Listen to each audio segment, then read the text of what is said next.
Hi guys, this is Mr. Slim, and today I'm going to take you through the notes on the Mycenaeans. This is the second culture that helped to set up the foundations for Greek culture and society that we think of as classical Greece. Yesterday we learned about the Minoans, and today it is the Mycenaeans. Today's daily question: how did dependence or a need on natural resources possibly cause the Trojan War?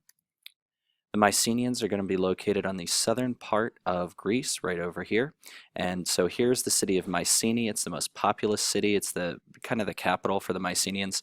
And this whole orange area around it is the area that the Mycenaeans controlled. So those were other groups and peoples that the Mycenaeans had under their control. Then if you look at the bottom here, we see Crete down there at the bottom. That's where the Minoans were. Like I said, southern part of present-day Greece on what is called the Peloponnesus, and the Mycenaeans are named after their largest city, their capital of Mycenae. And their origins, they settled in Greece around 1900, around 1500 is where we see the disappearance of the Minoan civilization. So a big part of Mycenaean culture is going to be based on the culture of the Minoans. We know that both of these groups were excellent at trading, and so the Mycenaeans are going to take some of their ideas from the Minoan culture that we learned about yesterday. They were really adept at working with metal, especially gold and really especially bronze. We're going to see an example of some of their bronze work, but they would then use these to trade because just like the Minoans, they were excellent traders and used that to get what they need. Here's a nice example of a bronze death mask that you can see from this time period. Note the intricate work around the ears, the hairs, around the mustache area, and around the eyebrows. Kind of awesome. Food, take a little bit of time right now. Write at least 3 lines. What food could you absolutely positively not live without and why? Go ahead and pause, write your 3 lines, and then move on. For the Mycenaeans, their life revolved around olives, specifically olive oil. Really, olive oil can be used for a variety of things, including fuel, and it was especially important to the Mycenaeans because that's basically all they had, and so it made them very, very rich. It was something that was necessary in and around the Mediterranean region and really allowed them to expand their empire because the people would want to trade with them, and so they'd get to go to all these different places to develop trading relations. Besides olives, there really aren't many natural resources in Greece.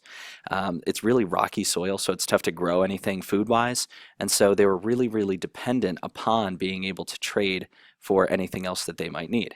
If they didn't have marshmallows, they needed to trade for them using olive oil. And this can lead with conflicts for with other regions. Think of it this way.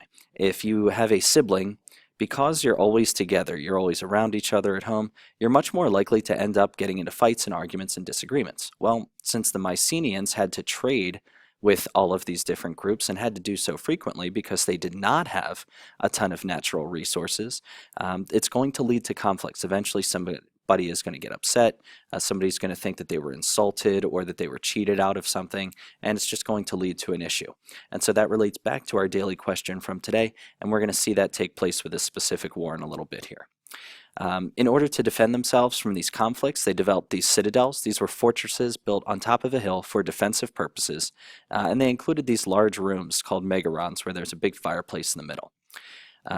First, talking about the olives. Take a look at the soil around these 2 olive trees here.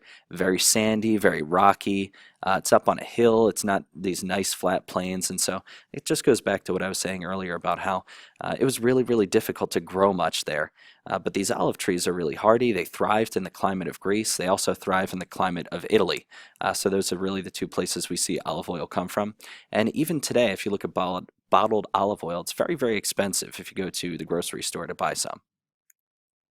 Here's an example of the citadel at Mycenae. So at that particular city, known as the Lion's Gate, right here above this archway is actually a nice relief sculpture of a lion's head, which is why it gets its name. And here's that megaron. The fireplace would have been here in the middle. You can still see some stones in the outline of where that hearth, that fireplace would have been. I'd like you to pause right now and list at least 5 reasons that you can think of that somebody would want to go to war. Any 5 reasons, whatever you can come up with. Go ahead. For the Mycenaeans, war was sometimes needed to acquire resources, or at least to acquire trading rights to be able to trade for what they needed. So it goes back to that dependence upon natural resources. This is going to erupt into what is called the Trojan War. As historians, we believe that this may have been over natural resources. But there's also a nice myth out there that is going to deal with the Trojan War, especially called the Iliad. And we're going to be talking about this over the course of the next couple of days, which posits that it's actually a girl who was the cause of this war. But we're going to stick with the historian viewpoint for today.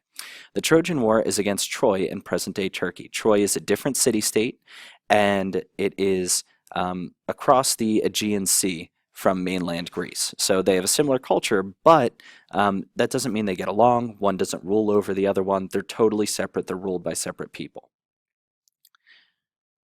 And the end result of this war is that Mycenae is left really, really weak. And we're going to come back to that point right at the end of this little section here. So take a look at the map. Here is Mycenae, as we saw earlier, and here's Troy. You labeled it up on your map there, right up there. Off to the right-hand side of the screen over here is an area called the Black Sea. And in the Black Sea, there are all kinds of different natural resources available. Things like wool, gold, fish, tin, all kinds of different elements that, because the Greeks don't have anything over here, they would need to trade for. Well, it's possible that Troy got upset at something, and so they would not let the Mycenaeans pass through this little narrow waterway so that they could go to the Black Sea to trade with all these other groups. And so the theory goes that Troy would not let the Mycenaeans pass through to trade, but because the Mycenaeans only had olives, they needed to trade for everything else. That wouldn't really work for them, so they went to war against Troy. They would have had to cross the Aegean Sea, and so it would have been really, really expensive to do so. Wars cost money, they cost lives, and for both of those reasons, we see Mycenae weakened. Now, Mycenae is the capital city here, but they also control many different people in this land area during the time at the height of their power. And when the war ends and Mycenae, that city-state, is left weakened, all these other groups around other parts of Greece see that weakness, and they start to try and get some of that power for themselves. So they start to fight each other, city-state against city-state. They try to take back some of their land from the Mycenaeans, and this really, really weakens this whole empire, this whole area, this whole region that the Mycenaeans controlled. The Trojan War is also where we see the Trojan horse pop up, and we'll hit this in greater detail when we do the Iliad and talk about the Trojan War from a more mythological perspective. But because all of those groups are fighting each other, you have all these civil wars going on, fighting in and amongst the Mycenaean Empire.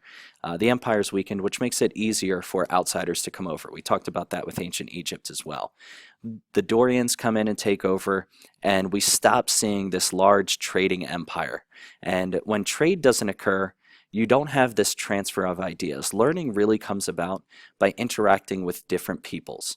The more peoples that you can interact with, the more learning and more innovation is going to take place. So if that's not happening, if everyone's just worried about defense, it leads to dark ages for about 300 years until around 800 BCE when we see that classical Greek time period. Philosophers, Olympics, so on and so forth come to be. So we really don't have many innovations.